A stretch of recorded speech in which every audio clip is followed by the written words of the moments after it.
So when you're just getting started fly fishing, basically there's two things you need to think about. Do you want to swing streamers or do you want to nymph fish? And I've got a selection of flies here for both types of fishing. And so over here we have some really good flies for swinging. And basically what we're looking at here are some fancy streamers. And a lot of these are streamers that are specific to steelhead fishing, like a classic like the green butt skunk. And then folks have used things like muddler minnows for generations to swing for steelhead as well.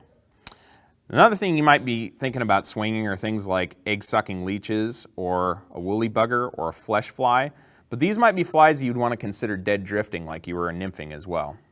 Now, over here, if you're going to dead drift these flies, we've got a bunch of nymphs and some egg patterns. Any large nymph with a little bit of flash to it is a good thing to try.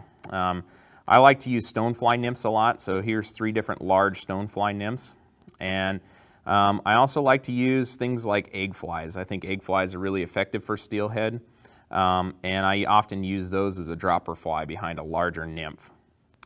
Now, when you're nymphing, a lot of times you want to get those flies really close to the bottom. So think about doing a couple things. First, use a weighted nymph. So if you look at this large stonefly nymph here, you can see that it's got 2 great big metal beads sewn into the body. And those metal beads help weight it and get it closer to the bottom. The other thing you want to think about using is using any number and size of split shot that you desire. And this is all angler preference and depends on how fast the water is, how deep it is, and how close you want it to get to the bottom.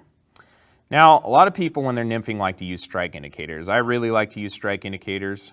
They help you mend your line a little easier and they help you detect the strike. I prefer these types of strike indicators, which are a little bubble filled with air and have a little grommet at the top there that's easy to loop onto your fly leader. But you can use something as simple as a corky, which is used in other types of salmon and steelhead fishing. And again, you just loop your line through that little hole and attach it to the top end of your leader and you can use it as a strike indicator. A lot of people make their own strike indicators using yarn or foam, and there are a lot of strike indicators on the market that are readily available. And so really, if you take this tackle here and you add to it a fly line, a fly reel, and a fly rod, you're ready to start steelhead fishing. So have fun and catch some fish.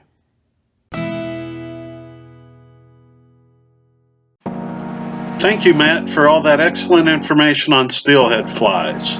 If you're looking for good steelhead flies and fly fishing equipment, fishingdeals.us has great deals for you.